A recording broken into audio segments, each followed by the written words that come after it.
So we are going to take you into a time machine.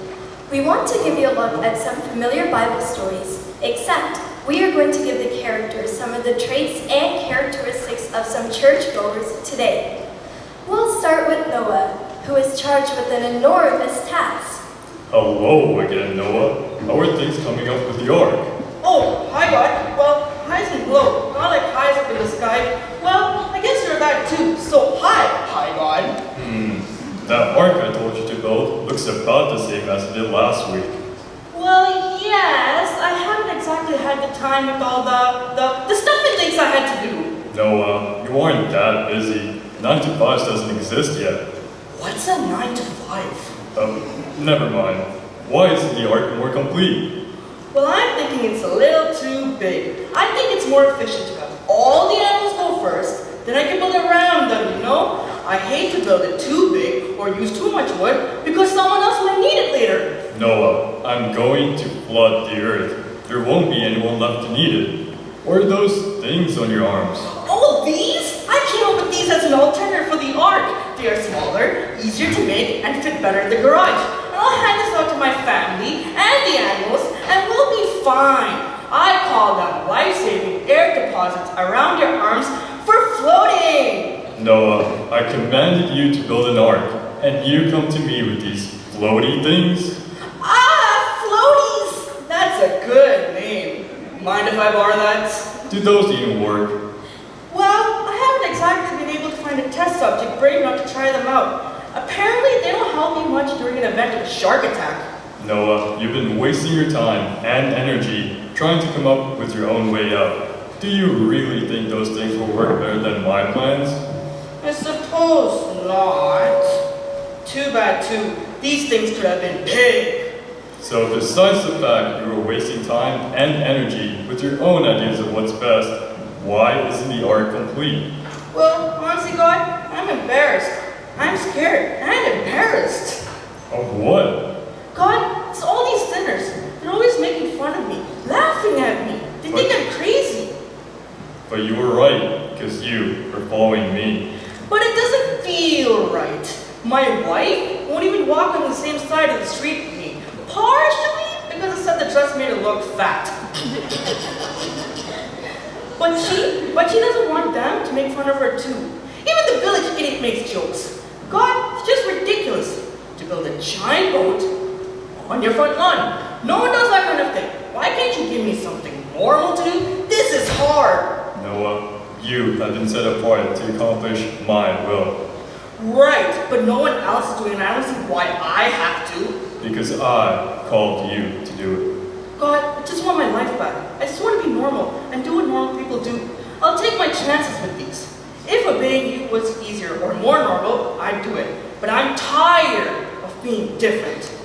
So often in the Bible, we see God asking people to do abnormal things, like Abraham. Here's a guy who was so blessed for his faith and ability to listen to God. Abraham, leave your family and your home, and go to the land I will show you. Great things will happen. You will be a blessing, and you will be blessed. Sure thing, God. I'll pack up right now. Where are we off to? To a place I will show you. Okay, where's it at? I will show you. Okay, can you give me a hint?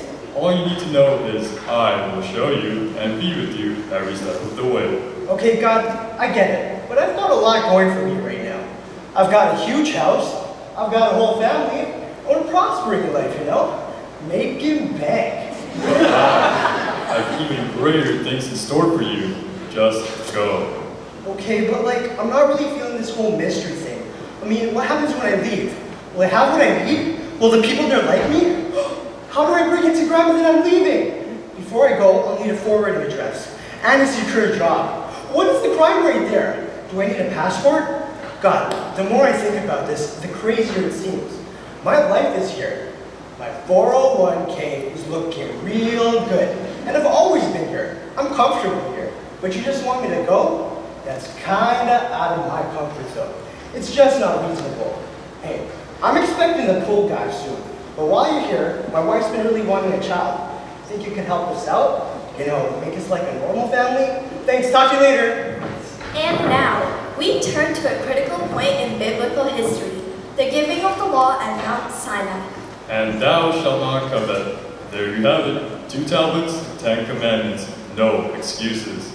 Now we need to discuss getting the priests some new threads. I can't even get a whiff of the incense for all the goat smell radiating from Aaron. Wait, hang on just a second there, God. I've got a problem here. You smelled it too? No. Well, yes, but that's not the problem. It's these commandments. I'm just not sure these are going to work out for us. Well, I already got rid of the 2 others. The dozen commandments just doesn't sound holy enough. Well, I appreciate that. I really do. But these commandments, resting on the Sabbath I like. So if it's okay with you, I like to bump that to the top of the list. But these others, number 1's too tough, number 5's inconvenient, and number 6 through 8, I just don't think people want to do these. But these are my commands. Right, and I get that, but it's my life we're talking about here. I gave you that life. Want to give it back? Oh, no, of course not. It's just that Paul over there on the other mountain is giving out a pretty sweet deal. It's fun, it's easier, and I think he's got dental too. But I am God Almighty, the great I am. And I am the great I'm not gonna do these. No, but seriously, God, I think you're awesome. That trick with the bush and the snake out of the staff thing was really cool. But now you're asking a lot. I mean, you freed us just to give us a bunch of new rules. Moses, I brought you out of slavery and gave you a new life, and I'm about to give you more than you ever dreamed.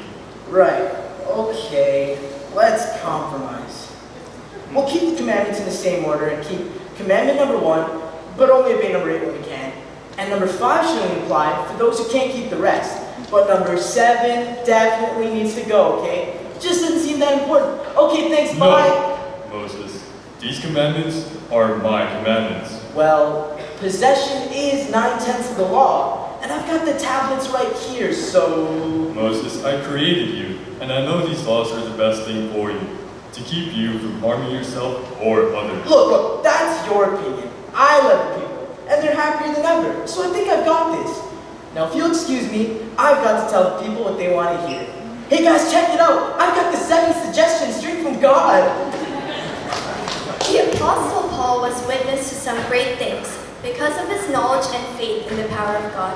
So was his companion and author of Acts, Luke. Okay, Paul, tell me again what happened. I need to write this down. Well, it had been a long day, and I was teaching in the house when I thought I heard a bear in the woods. But then someone said it was just Eutychus sleeping. My grandmother used to make the exact same sound. Patient entered into a phase 3 sleep. Well, I guess he'd been sleeping by the window, because the next thing I know, everyone's saying this guy fell out of the window. Great disturbance. Yeah, it was terrible, because I was in the middle of a joke with the farmer and the rabbi. You know the one, right? It's my favorite.